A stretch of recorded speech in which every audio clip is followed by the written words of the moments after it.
Please become aware of the thoughts.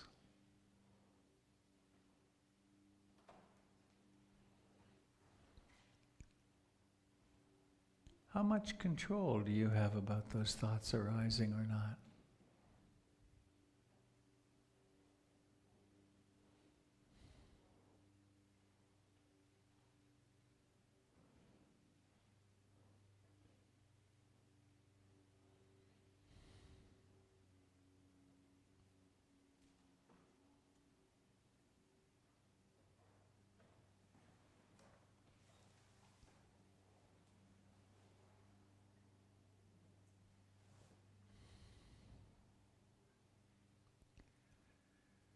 Are you those thoughts?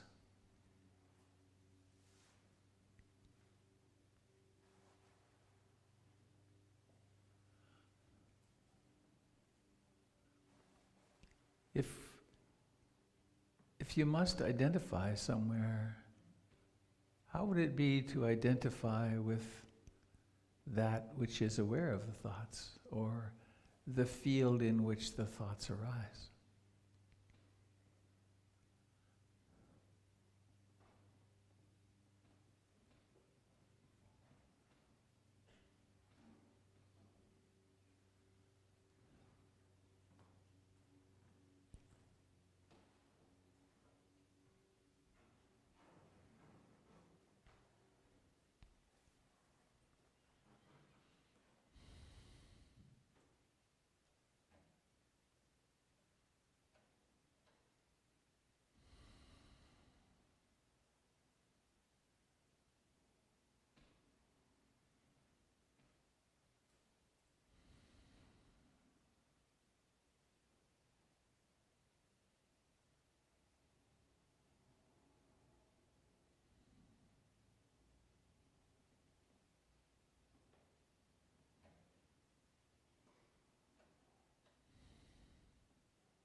It doesn't take long for the body to begin to have discomforts.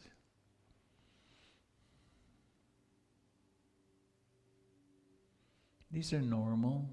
Sometimes they're there before we sit down to meditate. Maybe they're chronic and severe.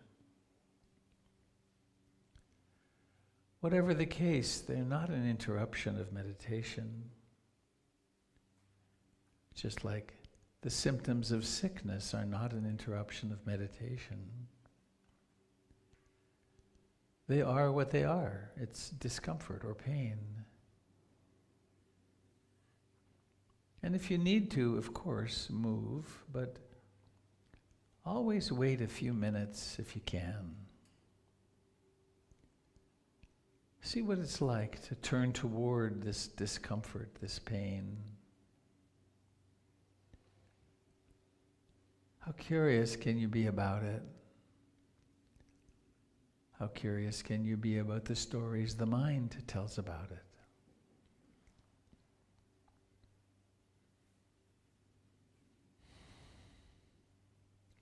Does it arise with self-pity or blaming of others, perhaps?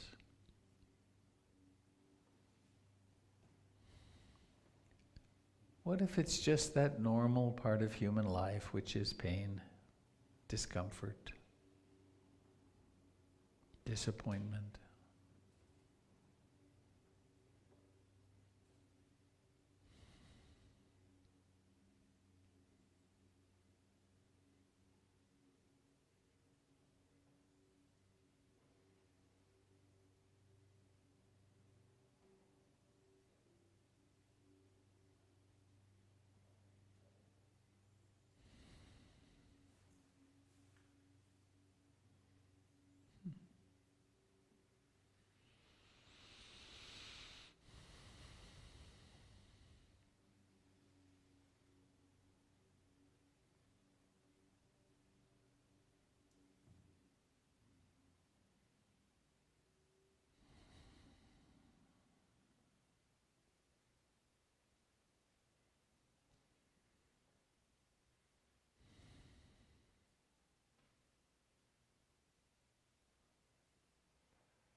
Awareness, of course,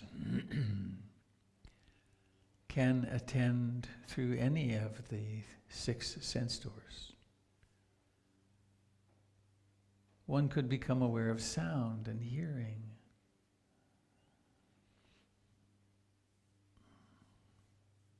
If the eyes were open, one could notice seeing, smelling, tasting.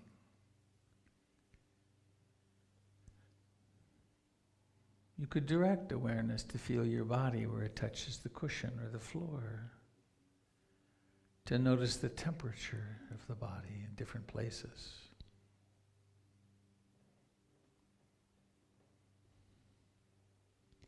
You could notice mood, these colorings of perception that have to do with affect and mood. You could notice emotions.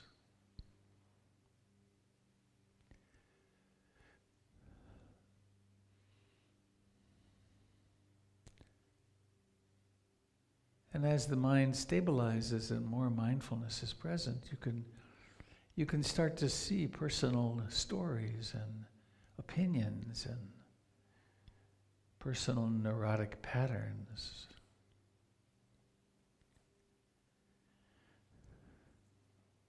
It's possible even to become aware of the beliefs that one holds, the ideologies to which one has been enthralled.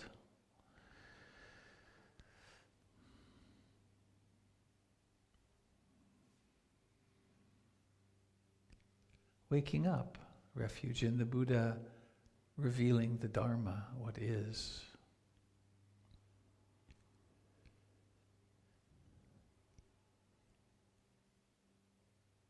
And as we come to the end of this time of sitting together, please notice, might your body like to stretch? And if so, what is that stretch? How do you know that? And then ever so mindfully let that motion, that stretching occur. Notice that you don't have to let go of mindfulness just because you're moving. In fact, it can become much more intense even sometimes.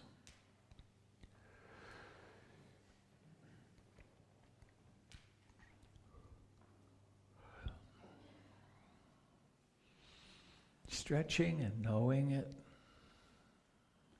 Feeling the texture of the sensations.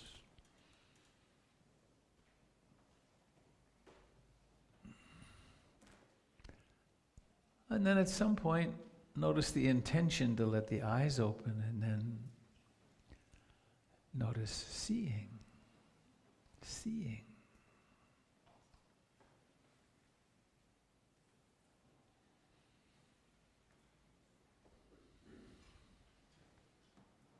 And notice, is there somebody seeing, or is it really just seeing?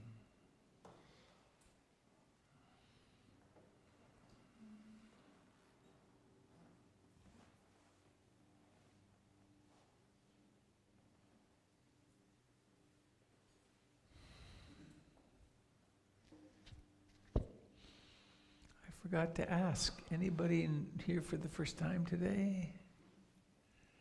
1, 2, 3, 4, 5. Wow, welcome. Hope this is really useful to you. So I'm going to go be with the children. Jim will lead some conscious movement. Avi will do some announcements. And we'll have a Dharma reflection. So,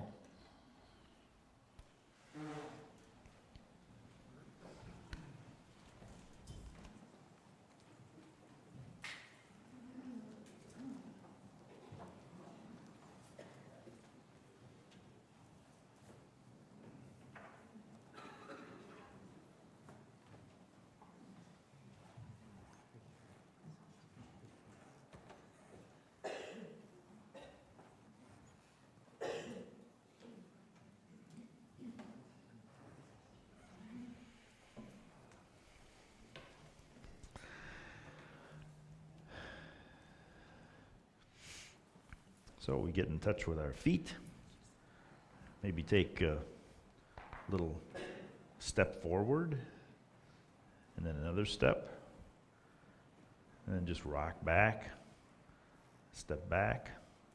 Feel all the sensations at the bottoms of the feet. Lift the toes, move through space, engage with the floor, Lift the toes, move through space, engage with the floor. Move the weight to one side and to the other. Notice how the sensations change, just moving the weight a little bit to one side, then back.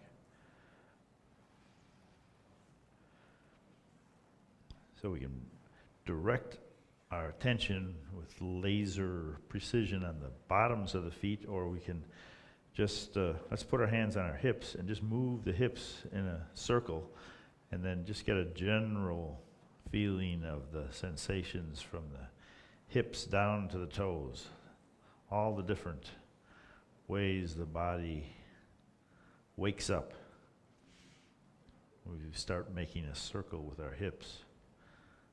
Feel the fabric of the clothes, the interior sensations. Let's go the other direction.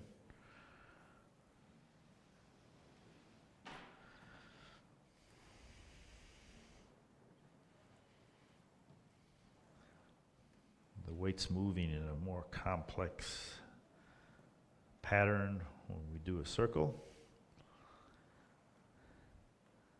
But the body knows how to handle that. We stay upright, we stay balanced. There's a basic intelligence that governs our standing form. Then let's bring our attention to the arms. We'll sink into our knees first, and then just hold the hands in front of us and breathe in and expand the arms, just letting the elbows come away from the torso and then gently coming back in on the exhale. Sensations through the shoulders, through the rib cage.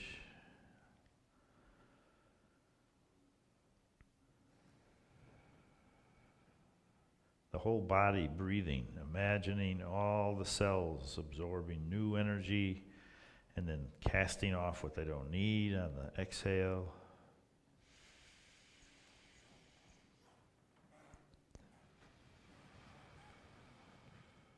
Knowing when we expand, knowing when we release.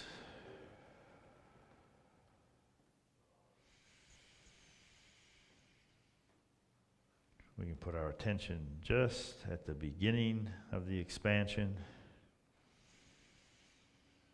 and notice the end and the beginning of the contraction and the end of that.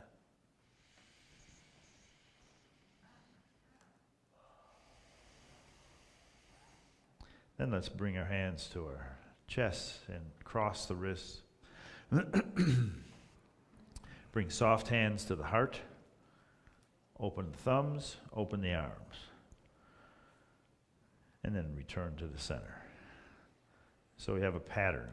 It has a middle and a beginning, a little stretch of the thumbs, and a stretch of the arms, and then a track back to the center where we relax the arms and shoulders. Soft hands to the heart. Open the thumbs, open the arms. Can we be there just at that point where we reverse direction? Can we be there just at the point where we lift our thumbs, lift our arms apart, release and come back? So awareness can be very precise or it can be very flowing, just feeling the flow outward and back. Changing the gesture, lifting one hand and pushing one hand down. Feel the complexity in your shoulders. Then release. There's a pathway. There's a destination. And a release.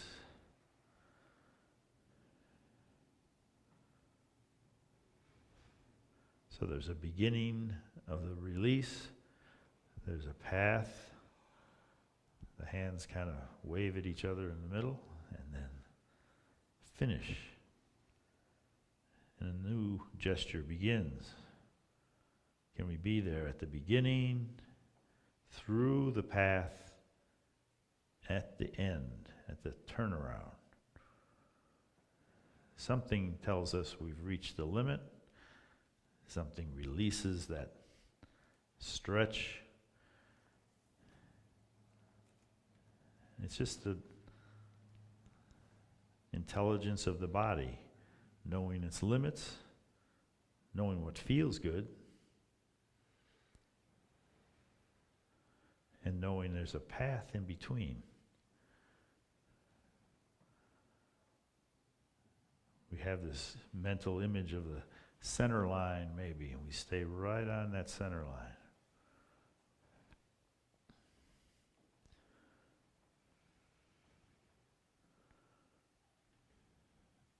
So the mind and the body work together in harmony.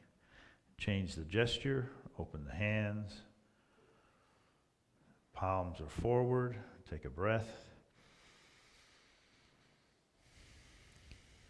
And on the next exhale, bring the elbows close together.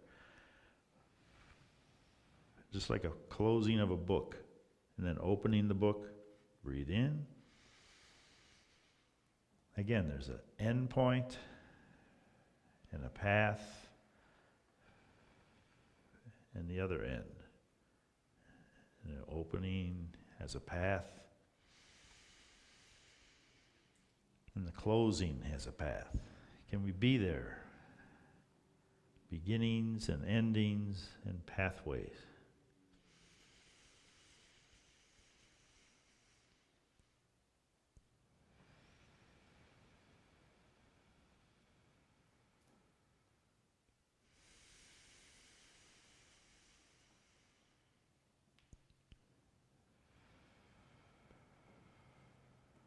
Okay, just stretch forward with soft hands. Bring the hands close to the body, just floating in. Exhale as you press down.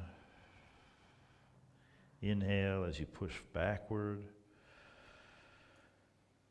And then release down to just a vertical position. And then pinch your fingers together and breathe in as you come up.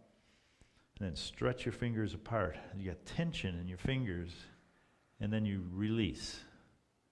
Be there when it comes up again. Right now it's soft hands, soft shoulders. Exhale. Kind of open the rib cage, press back. Release the breath. Now pinch the fingers, feel the tension. Open the fingers, stretch apart. And feel that release.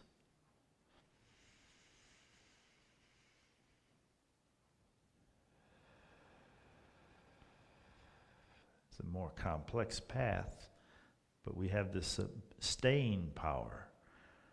We can attend to all the sensations. Breathing in as we come up, pinching. Breathing out, stretching apart. Releasing. In, out. In, out. Pinch and come in. Stretch and go out. Then just soften the hands, turn them over, and bring them back to your waist. Make soft hands at the waist like you're maybe holding a ski pole. You know, not a tight fist. Just close your hand around the ski pole handle. Breathe. Release. The shoulders are back a little bit. So there's sensations across the rib cage. When we breathe, the sensations change. How many little micro muscles have to work together as we inhale and release?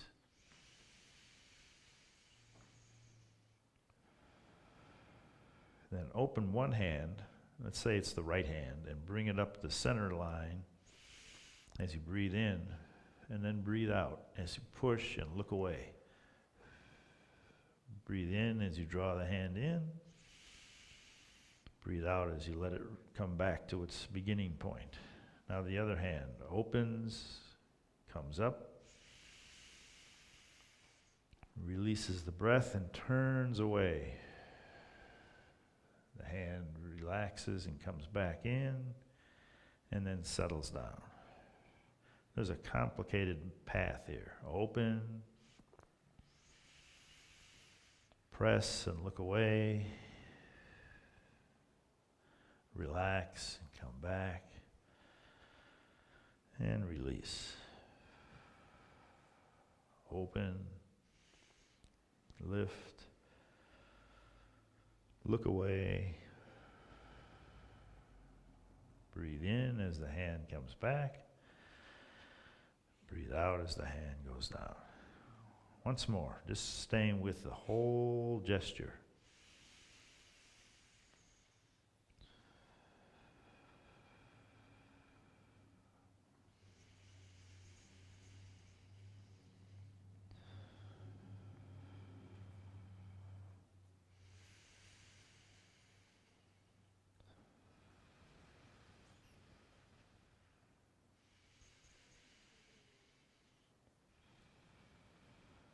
Then sinking and opening arms, down the center.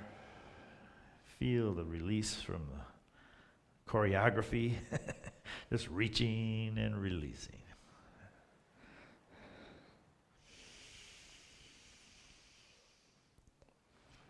So our attention can be very focused and very precise.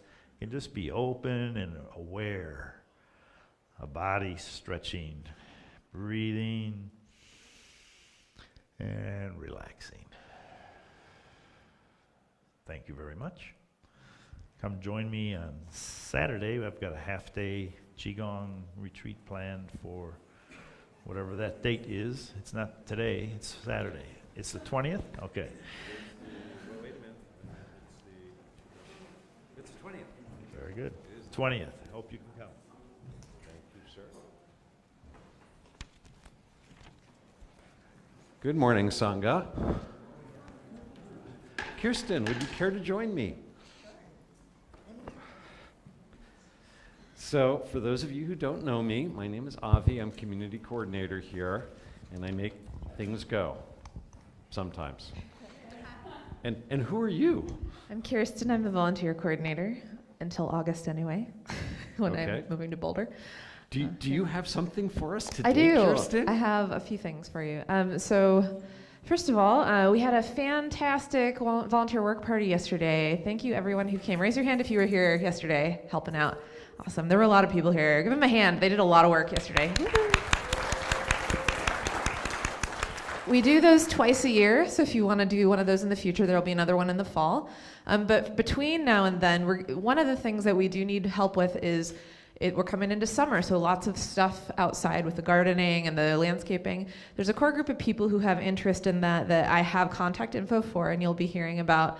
We'll have a couple of like mini work days through the summer, but we're still looking for someone to kind of step up and coordinate that team. It doesn't take a whole lot. I'll teach you how to use our sign-up tool. It's not a huge commitment. It's just helping kind of rally the troops and create the date and then set it in motion. So if that's of interest to you, or if you want to join that team, come and see me after the Dharma talk. As well, other volunteer needs we have right now, we could use one more AV team member, the people who run the podcast, the Wirecast up there. Amanda's up there today. Thank you, Amanda. We have a few really solid folks. We need like one more person who could really commit to one Sunday a month. So if that's something that you'd like to learn how to do, it's not too complex except for when glitches happen, but Robert knows what to do, so you're not alone. So if you want to do that, come see me. Other than that, there are a couple of housekeeping needs that are mostly just taking care of the compost. There's not a whole lot else. And we've got a lot of the slots full right now, so thank you all for stepping up to do so much. It's awesome. And one thing I do want to mention, one of the things that I had a couple volunteers work on at the work party was getting all the name tags in order. So they're kind of organized out there, but we have new ones. So if you'd like to have your name tag, please do that. It's wonderful for us to know each other, and it helps kind of with that I'm new, I don't know anyone thing. So that'd be great if you could put your name tag on and then leave it here so it's waiting for you next time you're here. And then I think that's all the volunteer stuff. As you guys know, the other piece I have, you may have been hearing about the workshop we're having here on Wednesday, the 17th of this week. It's going to be from 1 to 2:30 p.m. It's called Lessons for a Good Death. So Oregon style. Oregon style, right? Yeah. So some of you may not be aware, Oregon has been quite a leader in end-of-life care and in both in death with dignity, but also in hospice and all different things around that process and that time of life. And I'm actually going to be one of the speakers. My day job is I work for a hospice, so I'm going to be there. Dariana Mooney, a community member, has organized that in conjunction with this group called the East Side Village. The Villages movement is kind of amazing. There's 5 villages in the Portland area, and they all are community members who are in their older years coming together to find out how to support one another to age in place, and they're organizing this event. So we're hosting that here. We already have 40 people registered, so we'd love to see more come out, there's plenty of space. Dariana asked me to announce that today, so please come speak to me if you have any questions about that. That is all of my stuff, Avi. Go ahead. Yay. Thank you. Okay. Thank you very much, Kirsten. So there are some other announcements of a more general nature. One thing, Kirsten, did you mention about the gardening landscape coordinator? Yes, I did. Okay. So yeah, I would really like to emphasize gardening landscape coordinator. It would be really good if we had somebody who would be able to take, a few hours a month and just coordinate that and make sure that this beautiful grounds that we have around the center stay beautiful. I'd also like to let you know too that we have a teacher, in case you haven't heard. Her name is Rebecca Bauer. We will all be meeting her when she herds the kids in at the end. And we still need volunteer support. We are very clear about the fact that we can no longer have just one adult in the room. We need at least 2 adults for both hours. They're the teacher and a volunteer, at least 1 volunteer, and better to have 2 available. So there is a sign up that is in the children's page. It's on this sheet of paper. If you feel called at all to help with the kids, even if you can only do it like once a month, if the community is able to support this and we are able to get a minimum of 1 to 2 volunteers every Sunday, then we have a sustainable kids program with a teacher who is happy to teach, and that would be just great. If you have any questions about that, please come and see me. If you want to know what's going on in this place, this sheet of paper, every week, the new updated listing of things that are going on should be out there on the chair when you come in.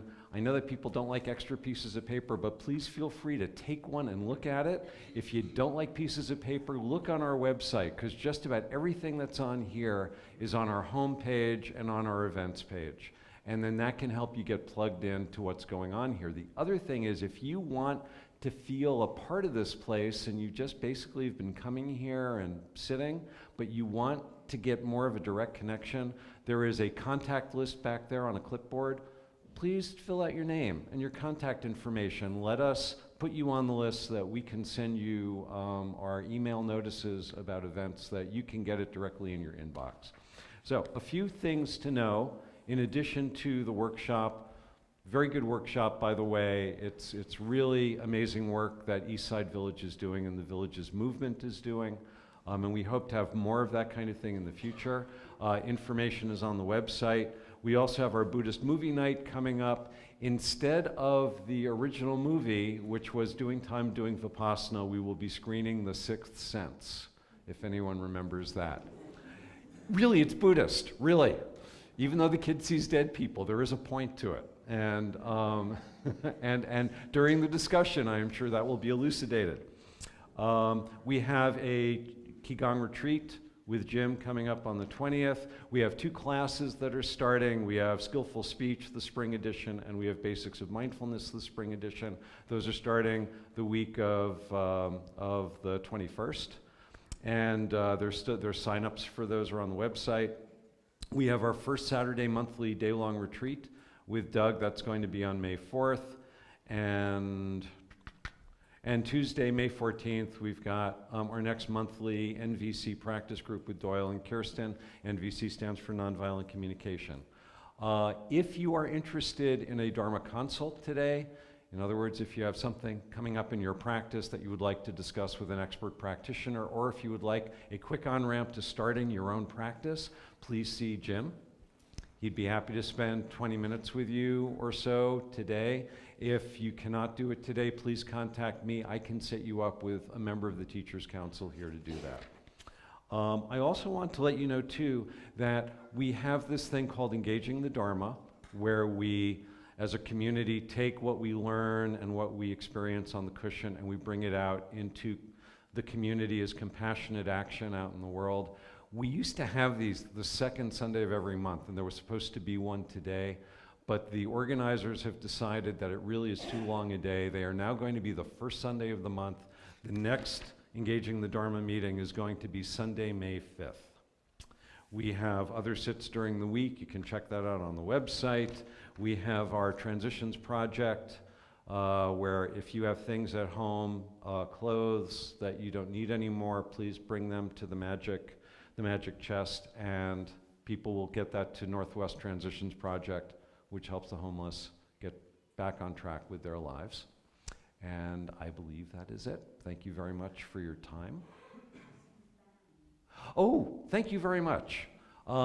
We have a burgeoning lost and found. We have, I cannot believe in yoga studios that I go to and other places, so many expensive water bottles get left behind. I mean, water bottles are like major bucks these days, $30 for water. We have a selection of water bottles out there. If you have lost a water bottle, please see if yours is there, because if it's not there, if you don't pick it up today, I think we're going to take them to Goodwill, because we have amassed quite a collection. So there's a lost and found out there in the Narthex. There's a lost and found back here in the living room. Please get your stuff. Everything is back there today. We moved it all back there. Okay, so everything is back in the living room. Please look at your stuff, or else it's finders keepers, losers weepers. Is that it? Okay. Thank you very much. Have a blessed Sunday. Please join us for potluck and hospitality at the end. And enjoy the Dharma talk.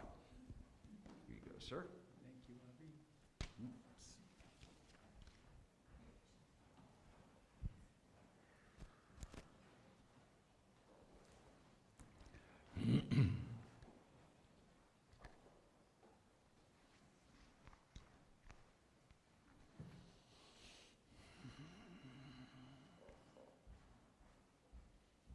There's one class Avi didn't mention because he doesn't know about it yet, which is I'm going to do a 7 Wednesday evening reading and meditation group using Ajahn Amro's book, The Breakthrough. And as my groups tend to be, it's an opportunity to really deepen your practice and get together and ask questions and ramp up and go in. I'll be putting that out on the net momentarily. Actually, it's almost ready to go. The second thing I want to say is we had an amazing meeting last week. How many of you were here for that? So a good number. We had 125 people, which is second to my wedding, the largest number of people we ever had in this room. And it was, we framed it, the board, we worked on it for quite a few months actually, getting ready to do it. We framed it as celebration and invitation. And the celebration is of the extraordinary development that this center has done. From the moment of the first check, when Ruth Dennison gave me the first $10,000 check in 1990, following which we incorporated a board and created a board and And we bought the building in 2004, and then I was here alone for about 7 or 8 years with Doug Pullen coming to teach. And then Kate Staples joined me, and now Avi is here, and we have professional bookkeeping. We have a paid teacher of the children's program, and now starting the end of this month, Gregory Malouf, who many of you know as a teacher here, is going to be coming in room 7, which is down there. He's opening a psychotherapy practice and also doing half-time administration, which means I'm going to be able to relinquish a huge amount of that and then be free to teach more and be more in contact and so on. Also to take my place really as the elder teacher in relationship to the world, to ecumenical ministries and the work that people, that clergy, quote, are doing in this time of great need in our culture. So that's happening. And then we had a financial update, and it was a marvelous time. And so I want to encourage you, it's on you, it'll be on the website soon. You can go to our website, or you can go to YouTube, the YouTube channel via the website and look for that. It's really if you're part of this community and want to be part of it, it's really worth taking a look at that. People stayed for an hour and a half talking after. It was so energizing. And one of the threads is that with this increased staffing, which we need to do, we have a need to increase our revenue by 15% this year, which really shouldn't be difficult because last year we raised it. We raised about 20% extra in order to build the ramp, which is in the final stages of the permitting project. And before long, you'll see that window is gone in the middle, and there will be a fancy fantastic ramp that goes down to the ground, and also the restrooms will be remodeled. So I encourage you, if this programming suits you, please take advantage of the Donna Bowl or the Donna box back there, or give online at portlandinsight.org. So, the fun part.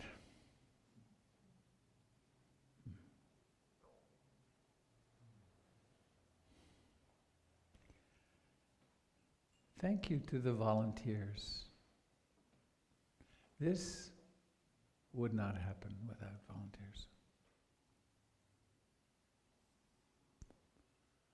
Flowers, broadcast, cleaning, banking, gardens, housekeeping. It just goes on and on. We had a Karma Yoga Opportunity Day yesterday, which is a work party, the purpose of which is to mindfully work and connect with each other and have a good time. And there's a secondary or tertiary output, which is a lot gets done. So the place is kind of sparkly today. So if you want to belong, the only way to belong to PIMC is to belong, is to participate. When we incorporated back in 2000, we specifically decided not to incorporate as a membership organization. You cannot belong to PIMC, it doesn't have a membership. And we did that because so many people have been burned by religious organizations. Aren't you going to join? Aren't you going to join? So the only way you can belong is to participate. So I invite you to volunteer. It makes it your place as well. It is your place. When we say that, it's not a metaphor. This is a non-profit organization, and the participants own it, basically. Okay.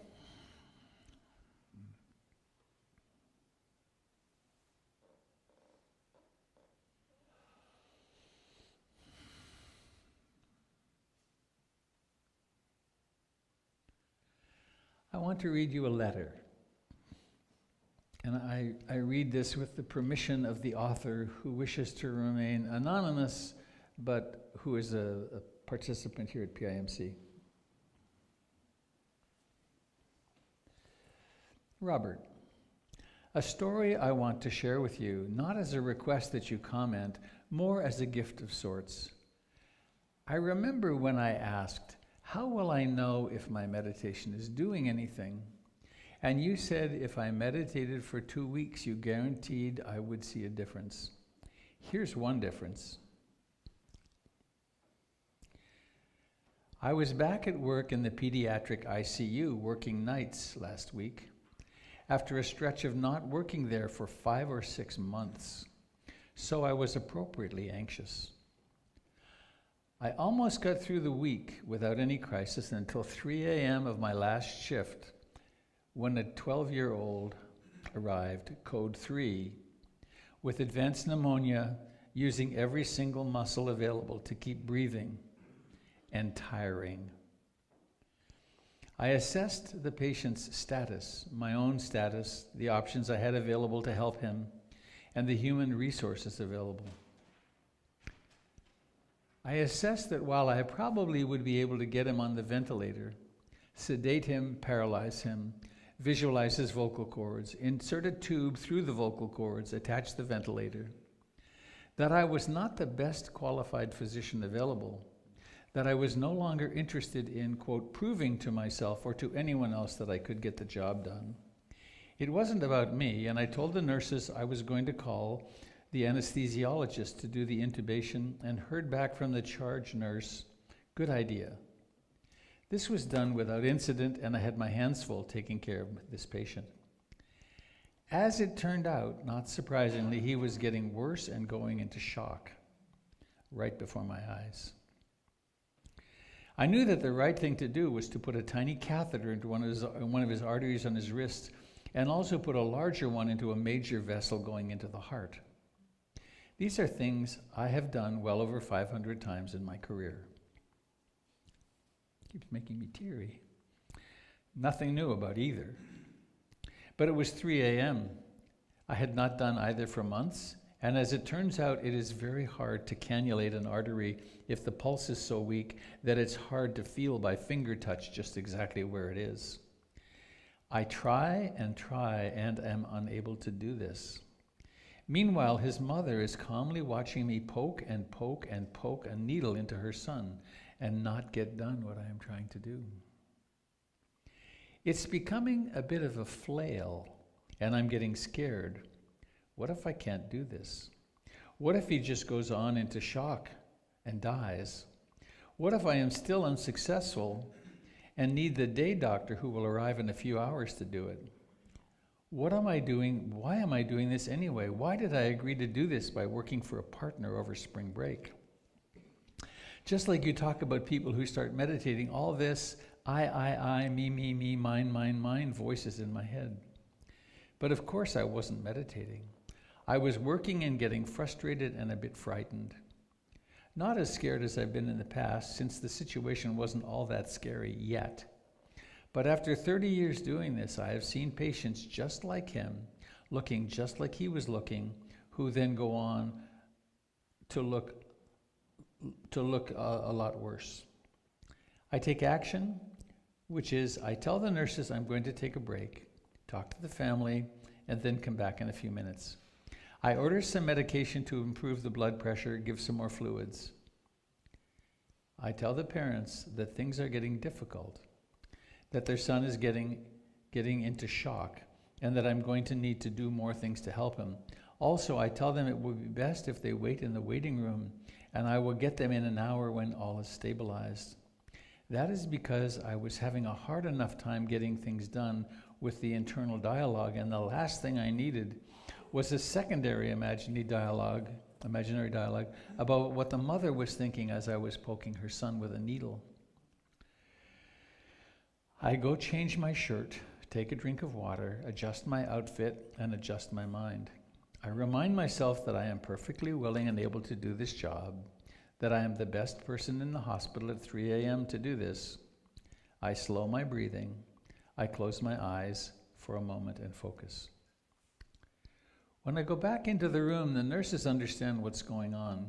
They ask how they can help and do what I want, and they don't say a word. In an almost ritualistic way, I prepare the instruments on the tray and position the patient on the bed.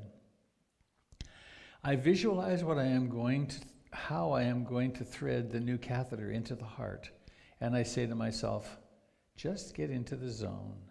And from that point on, there is not one single thought in my head about I, or me. Silence in the head, total focus on the task at hand, and a quiet sense of peace and relief and comfort now that I am in the zone. The procedure goes perfectly, one needle poke, and it's exactly how I had visualized it. Then I go to the other wrist and get the artery threaded in a few minutes. Then I think to myself, I just relearned something about myself that I have learned and relearned a million times. I go back to Little League when, as the worst player on the team, they put me in right field where the ball was least likely to be hit. And I sat out there afraid and all alone, hoping no one would hit the ball to me. Then the next year I was older and better and played second base, and while I also hoped at first to not have the ball hit to me, I found that once it was hit to me, I generally played correctly on autopilot. And that also after that, I got more or less into a zone that allowed me to hit the ball when I was at bat, or field when I was in the infield. So what does this all have to do with meditation? There is concentration in meditation that I'm getting better at. So I'm not sitting there with eyes closed waiting for the timer to go off, having all these words in my head. I'm focusing on breathing, just my breathing, which I know how to do by now. With the patient, I wasn't focusing on my breathing, but as I was focusing on the procedure that I really do know how to do expertly and getting it done without any internal dialogue. Not even an internal congratulation that I did what I was trying to do. Not relevant. It really never was about me. If I were more of a Christian, I would say that God or Jesus was guiding my hand, calming my mind. Now, more of a Buddhist, I say that it was concentration and mindfulness, two spokes in the Eightfold Path.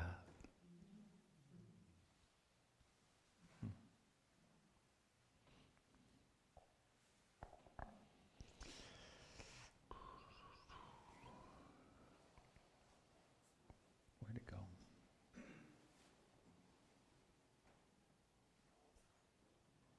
Oh, not there. Notes. Here we are.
Being alive is pretty weird, isn't it?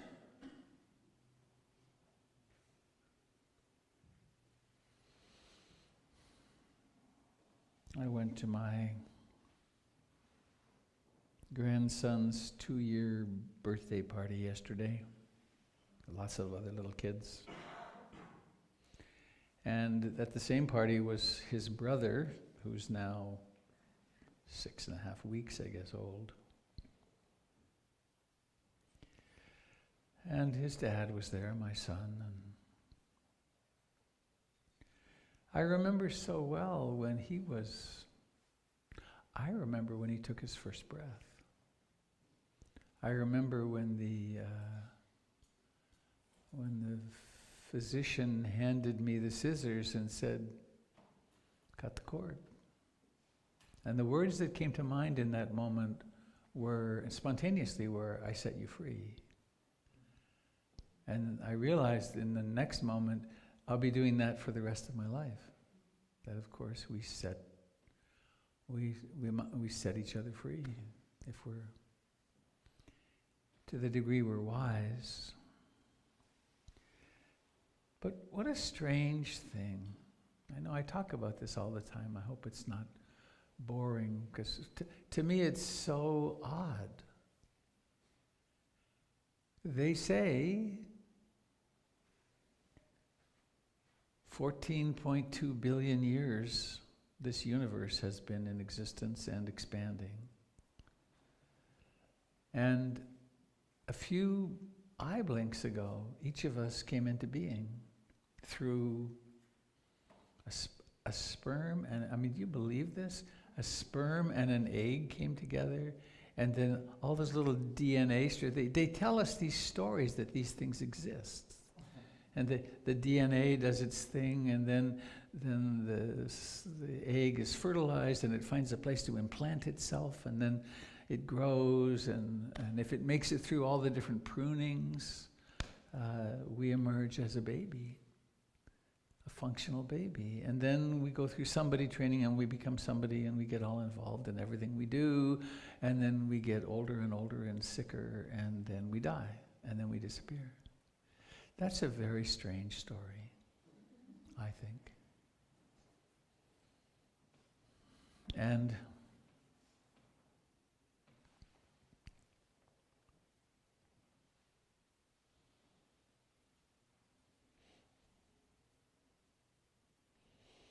there's this other thread that keeps coming in, and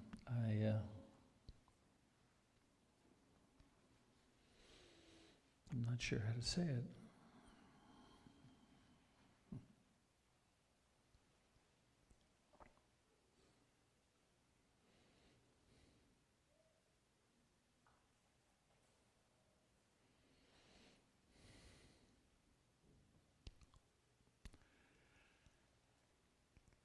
I've been very touched by one of the pieces of the drama that's happening in our country at this time, with this young Muslim woman, Representative Ilhan, who is being pilloried because of things that she said that are taken completely out of context, and in fact, quite broadly in our culture, and not for everyone, obviously, but it's really okay to see Islam, to talk about Islam being a horrible, terrible, awful religion, and that all Muslims are bad. And I love some Muslims. I know some. And they're just people. And there's the chances of being killed or wounded by a right-wing neo-Nazi in the United States are 10 or 15 times higher than being killed by an Islamic terrorist. In fact, you're more likely to be killed by your refrigerator falling on you than you are being killed by an Islamic terrorist. But there's something happening where people are taking sides and hating each other. And this is kind of normal for human beings. And it's built sort of into our DNA, that in order to survive, there's this, I want this to survive, and I'll fight and tooth and nail to have it survive. It started as this little egg, but then it went through somebody training. And then the somebody training resulted in an affiliation with self, with a couple of others, and then we can take that out into different levels of affiliation and ideology. And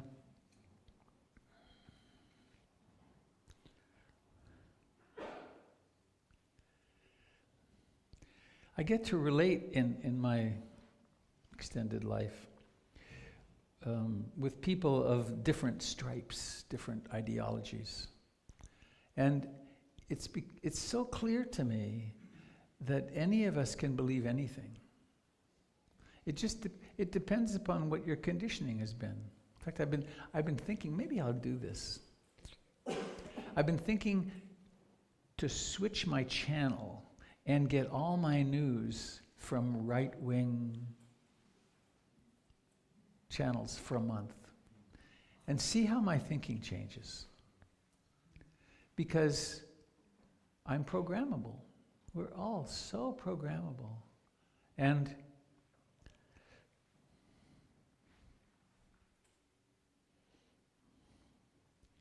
maybe it'll be a really worthy experiment to see if you lose me.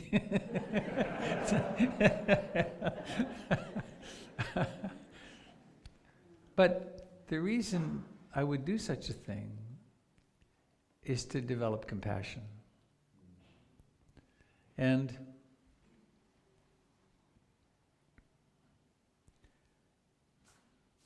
so we have that tendency to take sides and then to create images of the other and then hate them or fear them or whatever. We do that, of course, in ourselves. Right? Self-hatred and self-criticism is almost ubiquitous in Western culture. It's not true everywhere in the world. Interestingly, the Tibetans don't have that. The Thais don't have that. It's a whole not funny, but an interesting story about Western teachers, colleagues of mine actually, who were with the Dalai Lama, and he would ask them, what is this? You talk about self-hatred. Some of your students have spontaneously arising self-hating thoughts. Have any of you experienced this? And they said, well, yeah, we all have. And then they had this conversation. It's a cultural artifact. It's something that comes through our conditioning. Now that's interesting.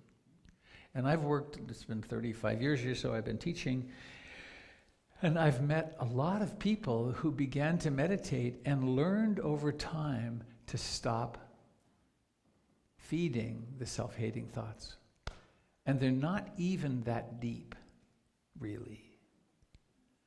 And the way that we heal them is we develop enough mindfulness that we start to notice them arising, and we notice them arising, and then sometimes we learn them from a particular person. And but over time, as a thought becomes visible as a thought, and as the emotions attached to it become visible, meaning they become an object of observation rather than my costume, my identity. Then we can start noticing, oh, I see you. Like the Buddha in his encounters with Mara, this side of life. Throughout his life, until his deathbed actually, he said many, many times, I see you, Mara, which is the kind of programming. I see you, Mara, but the ridgepole of this house is broken. This delusion of a self is broken, and I'm not going there.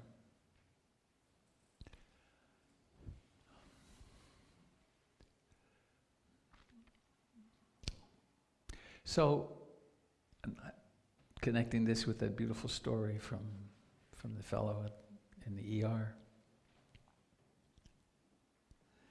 If we can see any thought you can see as a thought,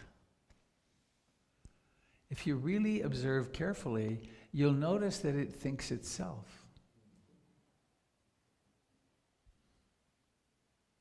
They come into being. You'll notice also, as you observe more clearly over time, that they think themselves, and if they're not intruded upon, if they're neither wrapped up, this is a thought, and this is a true thought, and those people are like that, and I'm like that, and that's attaching to it, if they're not attached to or rejected, they do what everything does. They come into being and they disappear. This is I'm finding it very helpful in a person or two with whom there's ideological differences. And being able to be with them and to listen to them in their polarized ideological position and see it as, oh, these are thoughts and emotions which don't belong to a person. Right? This is thoughts and emotions, and there's something happening underneath there that has to do with isolation and pain, and to relate to that brings up compassion.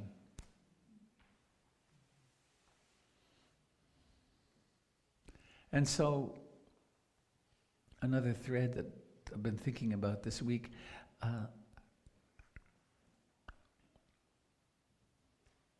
at least once a day I tune in on the news, and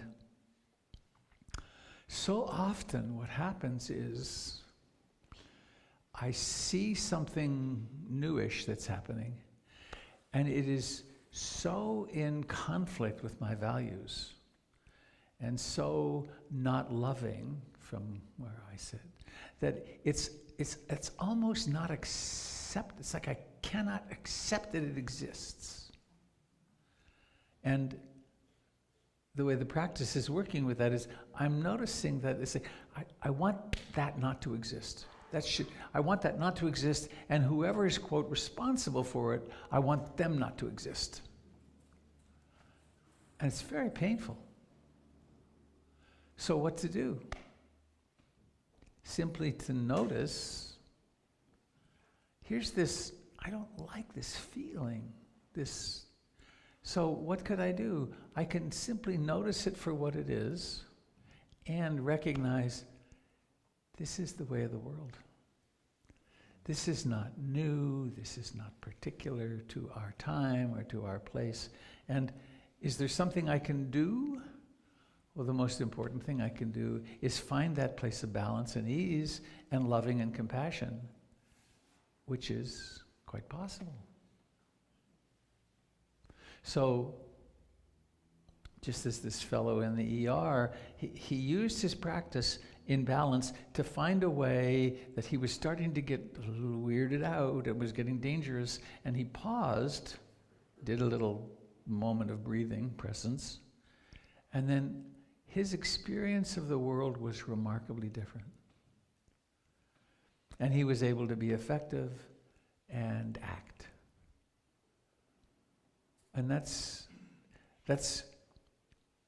one of the fundamental purposes of why do we stop and sit in meditation.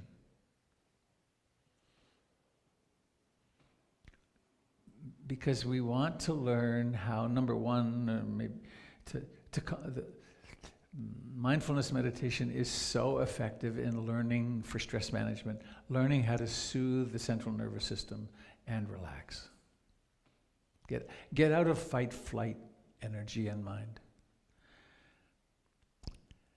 It also allows us to notice the emotions, and we can relinquish and get less identified with our emotions over time. And sometimes we need to do some grieving and some what we would call therapy work, whether we would work with someone or not.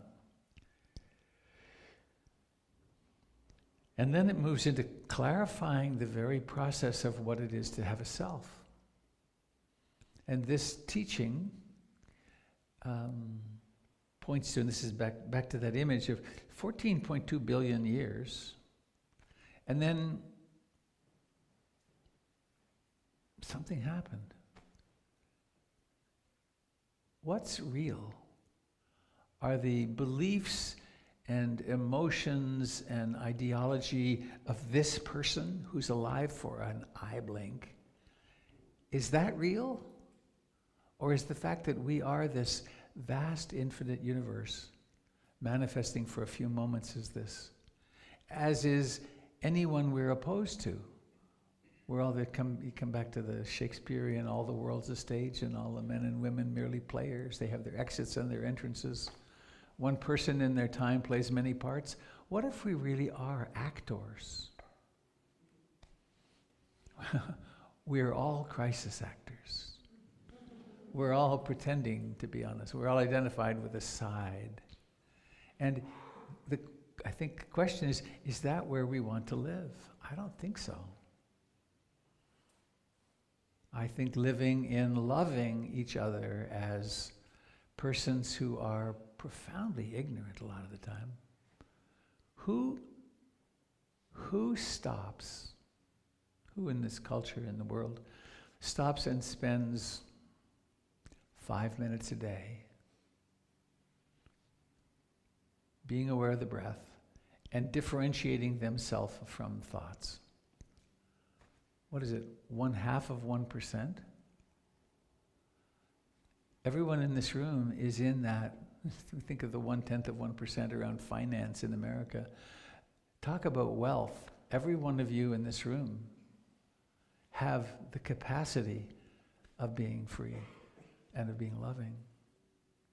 And what if you did half an hour or an hour, or came on a retreat, and devoted time to remembering who we really are, which is the mysterious awakeness of the universe that's taken birth as a human being.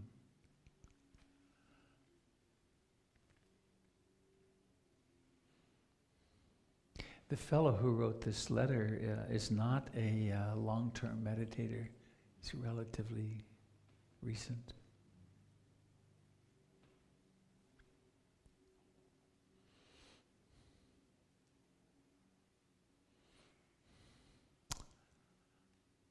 I guess so. One more piece.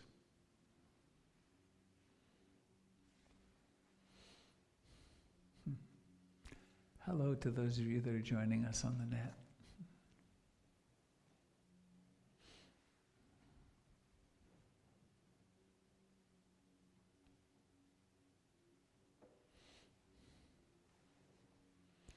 Maybe it's this poem. Favorite Rumi poem. All day I think about it, then at night I say it. Where did I come from? And what am I supposed to be doing? I have no idea. My soul, my essence, is from elsewhere. I'm sure of that, and I intend to wind up back there. This drunkenness began in some other tavern. When I get back around to that place, I'll be completely sober. Meanwhile, I'm like a bird from another continent sitting in this aviary. The day is coming when I will fly off. But who is it now in my ear who hears my voice? Who is it now in my ear who hears my voice? Who hears these words with my mouth? Who looks out through my eyes? What is this awakeness? I cannot stop asking. If I could taste one small sip of an answer, I could break out of this prison for drunks. I didn't come here of my own accord, and I can't leave that way. Whoever brought me here will have to take me back. This poetry, I never know what I'm going to say. I don't plan it. When I am outside the saying of it, I get very quiet and rarely speak at all.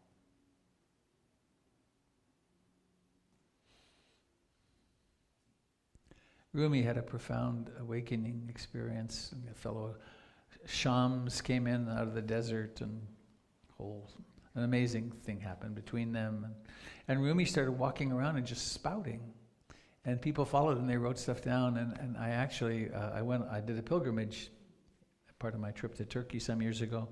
I did pilgrimage to his tomb. And the Mathnawi, there's a book, it's a huge, very thick book. The original from the 12th century is there under glass. And a whole beautiful thing happened. My daughter and I were there, and this fellow, a guard, offered to help us. He came up and talked, and I said I was on pilgrimage, and he took us inside, and he was showing us all the things, and spoke English very well.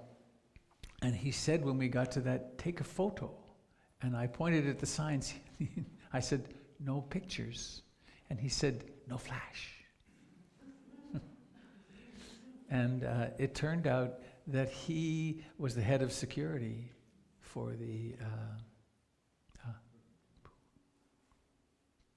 for the place. And he took us with him and kept us, we were with him for 3 hours afterwards. He gave us lunch and we learned a whole lot about the tomb, Rumi's tomb. So something happened in the 12th century. Something happened to Rumi. He lit up and then he just started spouting these amazing poems. So, how to live lovingly and happily with ourselves, with our families, in the political world we live in. I really believe the single most important thing we can do. Stop. Practice loving yourself. Practice loving whatever comes up in your meditation. And the common belief that what we have to do is get the mind silent.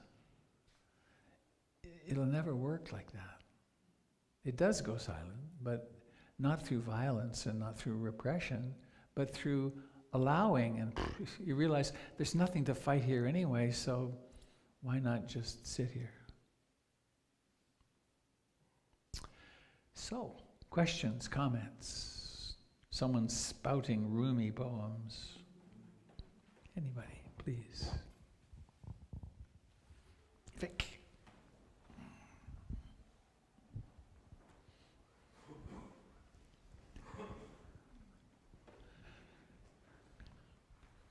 Hello, Vic. Hi, Robert. Good morning. My name is Vic. And one of the things that comes to mind is some words which are, I think, paraphrasing Robert. And it's a phrase that I keep telling myself again and again, and it's given me a lot of comfort. And the words go like this. I'll see if I can remember that. Between stimulus and response, there's a space. In that space is your power to turn fate into destiny. And I try to think about that a few times a day at least. And I try to make sure that there's some space between that stimulus and response, and then see what comes up. And I found that to be very useful. Thank you. Thanks.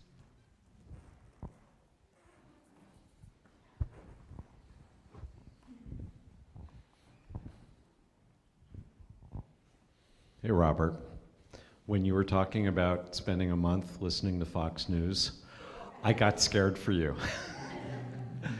It's a thing about people who have experienced their relatives being caught up in Fox News. I mean, there's a growing body of articles on the web by people who have experienced their loved ones falling into this deep chasm of paranoia and not coming back. And it made me wonder, you were talking about the conditioning.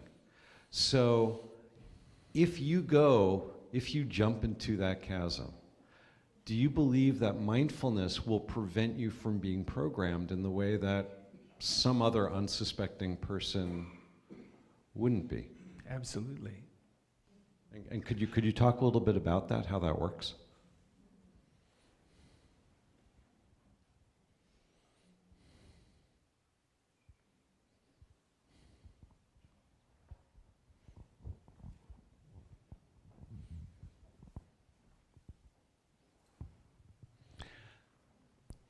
I've done a lot of personal exploration in psychotherapy, decades, and in meditation.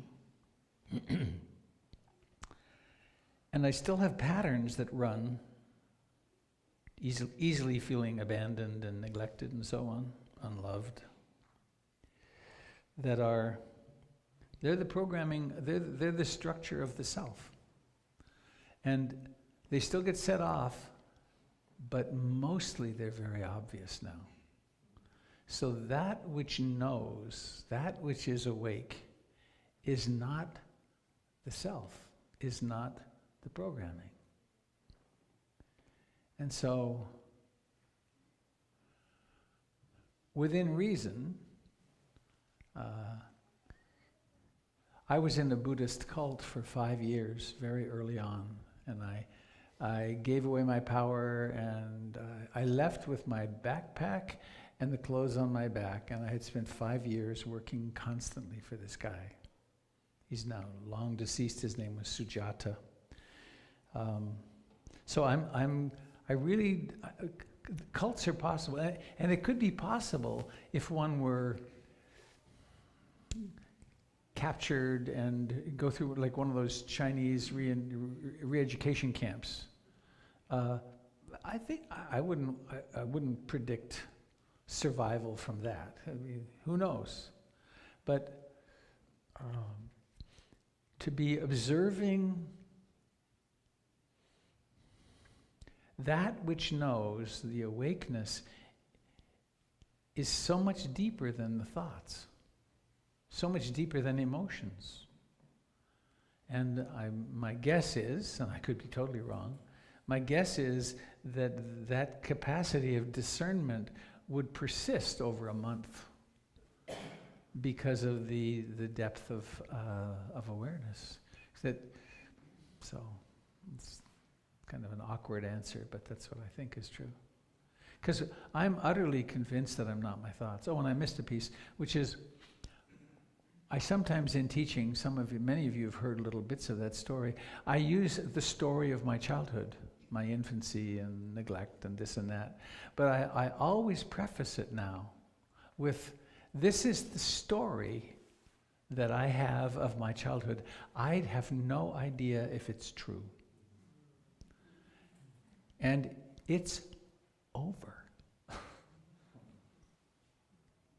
And it was very important to treat some of it like it really was true. There was a sad thing that happened once. Bad therapy.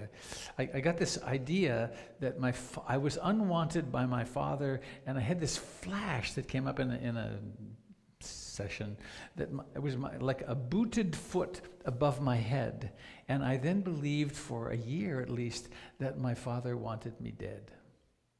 That was utter bullshit. I mean, I may have had that thought, but it was something that I took in and I turned into a reality, and it did a lot of harm. So I always like to phrase it that this is the story, and it kind of makes sense of the structure of my personality and so on, but it's just a story. Just like the story of what happened in my first marriage and the divorce and all these stories. It's so important to have them a little bit of space, and the opinions that I have about people. I continue, I'm really having a lot of old opinions come up. I think of a person and there's this disliking. What? That person may not even be alive now, and I have no idea whether my perception of them in that instance was accurate. And so the only thing to do is forgive and let go in every moment that those come up. Because we have such twisted memories of what we construe as my past. There's been lots of research done in the last few years since the false memory syndrome. Ritual satanic abuse. They just don't find anybody who really had that happen. But people confessed, men confessed, and they believed it, and they went to jail. And some therapists made a living at that. Because we can believe lots of things. So, is that helpful?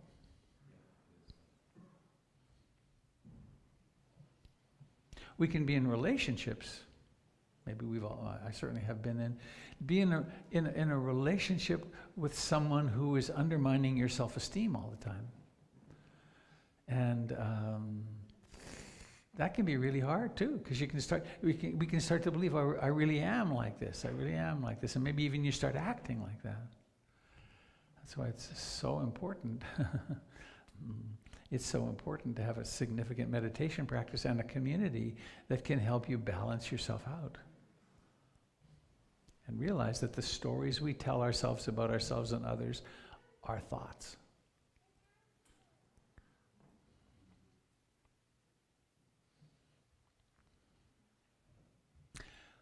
Also true about public figures. We create stories about them, and we buy into the stories about them, and who knows? What we do have as an activity and a capacity is to be right here with this person and see how she or he is creating a self out of the stories. And in that lies ease. What if it's true that we are that which is aware and nothing else? If that's our true identity. I think the kids are ready. Is there anything else on someone's heart close to the surface? No. Oh, there it is. Please, Mickey. Last comment, please. Thank you, Robert. I just wanted to point out, I appreciate your story and the anecdote about the satanic cult, but I think it's important to share that evidence and data points out that like a third of our population suffers sexual assault, and that the people who commit it almost never accept any accountability or pay any consequences. Yeah. Different issue, but I agree. That's certainly true. And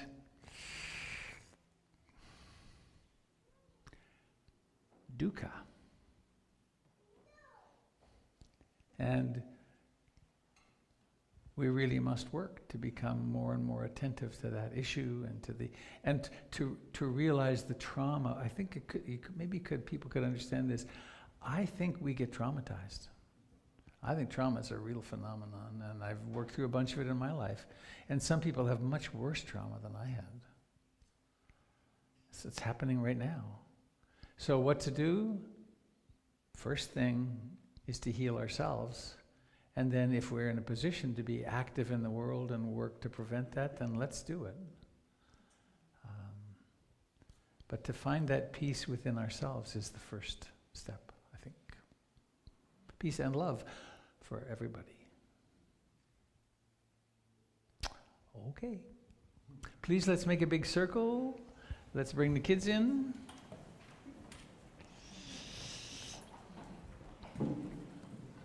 It's a little slow getting up, isn't it?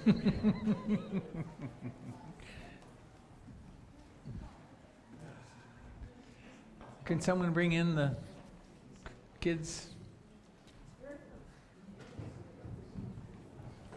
Oh, we need this. Oh, I bet we didn't.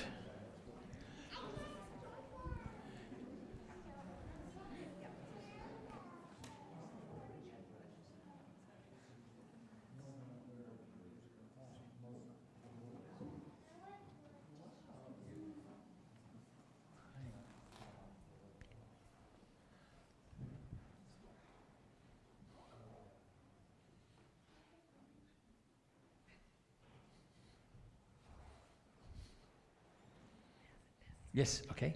Oh, jeez. Getting down here slow. Hang on. We're gonna do a little bit first. May I hold your hand?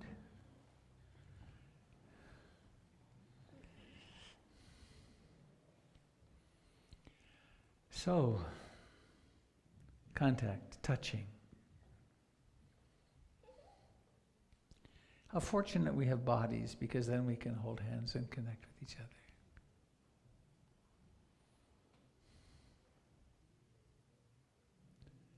Notice you're breathing in and breathing out.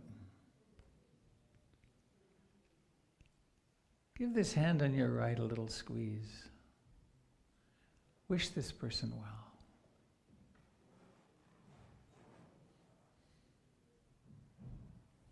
And the hand on your left, give that hand a little squeeze. Wish this person well.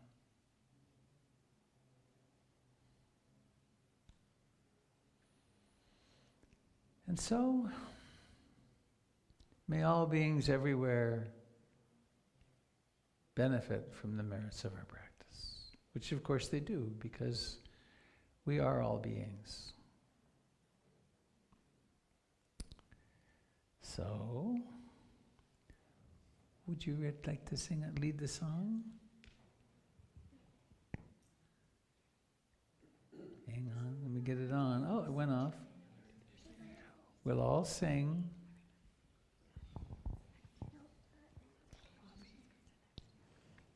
No, can we stay with No, I don't want to be the horn. May all Beings be happy. May all beings be happy. May all. You can stay. Don't go. be Don't go. happy. Sadhu, sadhu, sadhu.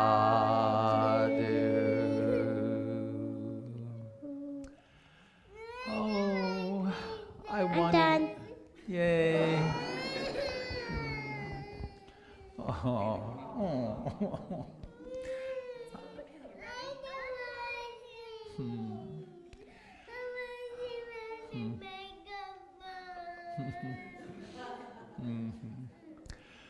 I have one of those in me. Is there? Do you know this? How come it's not going the way I want it? Well, before we blow out the candle, I want to introduce Rebecca Bowers to you, our new teacher, who it just goes to show it's really good if you have to wait a while sometimes, because she comes with decades of work with children from kindergarten to 4 years of age in the California school system. So we got a live one. So thank you. Well, now I think it's time to blow out the candle. Is everyone ready? So let's all take a deep breath and think of a wish. What wish would you make for the world, for yourself? All right. And we're going to blow on the count of 3. Are you ready to blow? Ready? Come on, get in place. 1, 2, 3, blow. Yay! Thank you, dear friends. Thank you all. Please do come and join us for some food and tea and coffee and good connection, and see you soon.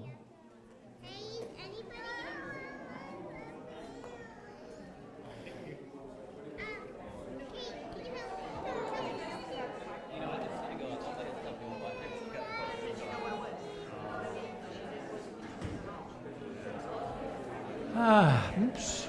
Yikes.